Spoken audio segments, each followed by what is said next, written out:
ನಮಸ್ತೆ ಎಜಿ ನ್ಯೂಸ್ಗೆ ಸ್ವಾಗತ. ಮಹಿಳೆಯರು ತಮ್ಮ ಶ್ರಮ ಮತ್ತು ಪ್ರತಿಭೆ ಬಳಸಿಕೊಂಡು ಸ್ವಾವಲಂಬಿ ಬದುಕು ಕಟ್ಟಿಕೊಂಡು ಕುಟುಂಬದ ಆರ್ಥಿಕ ಸ್ಥಿರತೆಯನ್ನ ಸುಧಾರಿಸಬೇಕು ಅಂತ ಡಿ ದೇವರಾಜು ಅರಸು ಹಿಂದುಳಿದ ವರ್ಗಗಳ ಅಭಿವೃದ್ಧಿ ನಿಗಮದ ಅಧ್ಯಕ್ಷ ಕೀರ್ತಿ ಗಣೇಶ್ ಹೇಳಿದ್ದಾರೆ. ಬಾಗಲಕೋಟೆ ಜಿಲ್ಲೆಯ ರಬಕವಿ ಬನಹಟ್ಟಿ ತಾಲೂಕಿನ ಬನಹಟ್ಟಿ ನಗರದ ಶ್ರೀ ಕಾಡಸಿದ್ದೇಶ್ವರ ಸಮುದಾಯ ಭವನದಲ್ಲಿ ಡಿ ದೇವರಾಜು ಅರಸು ಹಿಂದುಳಿದ ವರ್ಗಗಳ ನಿಗಮದ ವತಿಯಿಂದ ಮತಕ್ಷೇತ್ರದಾದ್ಯಂತ 150ಕ್ಕೂ ಅಧಿಕ ಮಹಿಳೆಯರಿಗೆ ಹೊಲಿಗೆ ಯಂತ್ರ ವಿತರಣೆ ಹಾಗೂ ಎರಡನೇ ಹಂತದ 200ಕ್ಕೂ ಅಧಿಕ ಮಹಿಳೆಯರಿಗೆ ಮಂಜೂರಾತಿ ಪ್ರಮಾಣ ಪತ್ರ ವಿತರಿಸಿ ಮಾತನಾಡಿದರು. ಮಹಿಳೆಯರ ಸ್ವಾವಲಂಬನೆಗೆ ಕೇವಲ ಕುಟುಂಬಕ್ಕೆ ಮಾತ್ರ ಬಲ ನೀಡುವುದಲ್ಲ, ಸಮಾಜದಲ್ಲಿ ಗೌರವಯುತ ಸ್ಥಾನವನ್ನ ಒದಗಿಸುತ್ತೆ. ಸ್ವಾವಲಂಬಿ ಮಹಿಳೆಯರು ಕುಟುಂಬದ ಶಕ್ತಿಯ ಸಂಕೇತ. ಮಹಿಳೆಯರು ಸರ್ಕಾರದ ವಿವಿಧ ಯೋಜನೆಗಳ ಸದುಪಯೋಗ ಪಡೆದುಕೊಂಡು ಬದುಕನ್ನ ಸುಧಾರಿಸಿಕೊಳ್ಳುವುದರ ಮೂಲಕ ಆರ್ಥಿಕತೆಯಿಂದ ಸದೃಢವಾಗಬೇಕು. ಹೊಲಿಗೆ ಯಂತ್ರಗಳ ಮೂಲಕ ಸೃಜನಶೀಲತೆ ಬೆಳೆಸಿಕೊಂಡು ಮುಂದುವರಿಯಬೇಕು. ಸರ್ಕಾರ ಹಾಗೂ ನಿಗಮವೂ ಕೂಡ ಸದಾ ನಿಮ್ಮೊಂದಿಗೆ ಬೆನ್ನೆಲುಬಾಗಿ ನಿಂತಿದೆ. ಆದ್ದರಿಂದ ಪ್ರತಿಯೊಬ್ಬ ಮಹಿಳೆಯರು ಧೈರ್ಯದಿಂದ ಮುನ್ನುಗ್ಗಿ ಸಾಧಿಸಬೇಕು. ಮಹಿಳೆಯರು ಅಬಲೆಯಲ್ಲ, ಸಬಲಿ ಎಂದು ಸಾಬೀತುಪಡಿಸಬೇಕು ಎಂದಿದ್ದಾರೆ. ನಗರದಲ್ಲಿ ತೇರದಾಳು ಮತಕ್ಷೇತ್ರಕ್ಕೆ ಸರಿಸುಮಾರು ಏನಿಲ್ಲ ಅಂತಂದ್ರು 200 ಹೊಲಿಗೆ ಯಂತ್ರ ನಾವು ಕೊಟ್ಟಿದ್ದೀವಿ. ಮತ್ತು 300 ಹೊಲಿಗೆ ಯಂತ್ರಕ್ಕೆ ಪ್ರಮಾಣ ಪತ್ರವನ್ನು ಕೊಟ್ಟಿದ್ದೀವಿ. ಬಾಗಲಕೋಟೆ ಜಿಲ್ಲೆಗೆ ಸರಿಸುಮಾರು 1,000 ಹೊಲಿಗೆ ಯಂತ್ರನ ನಿನ್ನೆ ಪ್ರಮಾಣ ಪತ್ರ ಮತ್ತು ಹಲವು ಜನರಿಗೆ ಹೊಲಿಗೆ ಯಂತ್ರ ವಿತರಣೆ ಆಗಿದೆ. ಪ್ರಮಾಣ ಪತ್ರ ಯಾರಿಗಾರು ಸಿಕ್ಕಿದೆ ಅವ್ರಿಗೆ ಇನ್ನೊಂದು ತಿಂಗಳ ಒಳಗಡೆ ಅವ್ರಿಗೆ ಹೊಲಿಗೆ ಯಂತ್ರ ಸಿಗುತ್ತೆ. ಮಹಿಳೆಯರು ಸ್ವಾವಲಂಬಿ ಆಗಬೇಕು.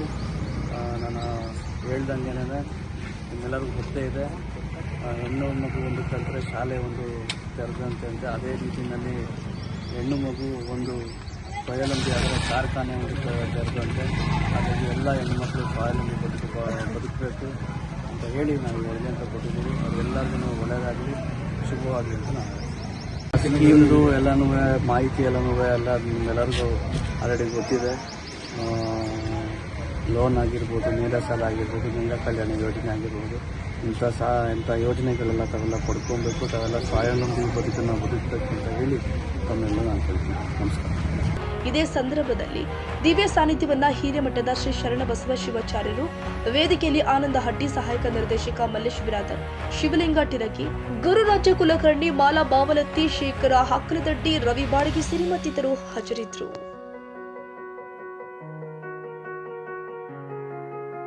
ಕನ್ನಡಿಗರ ಮೆಚ್ಚಿನ ನಿಮ್ಮ ಎಜೆ 24/7 ನ್ಯೂಸ್ ಕನ್ನಡ ವಾಹಿನಿ ಇದೀಗ ಟಿವಿಯಲ್ಲಿ ಲಭ್ಯ. ವೇಳೆ ನೋಟಿಸ್ ಕೊಟ್ಟಿದ್ರೆ ವಾಪಸ್ ತಗೋತೀವಿ. ಇವತ್ತು ವಕ್ಫ್ ಪ್ರಾಪರ್ಟಿ ಅಂತೇಳಿ ಬರ್ತದೆ ಅಂತ ಹೇಳಿದ್ರೆ ರೈತರ ಬೀದಿಗೆ ಬಂದು ಏನ್ ಮಾಡ್ಬೇಕಾಗತ್ತೆ? ಯಾರು ವೋಟ್ ಹಾಕಲಿಲ್ಲ ಅಂದ್ರೆ ಗ್ಯಾರಂಟಿನೆಲ್ಲ ಸ್ಟಾಪ್ ಮಾಡ್ಬಿಡ್ತೀವಿ.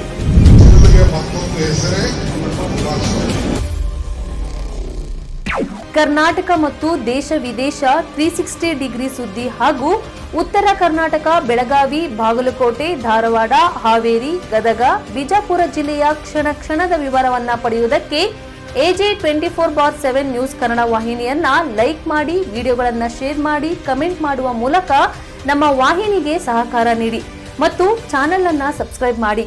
ಧನ್ಯವಾದಗಳು.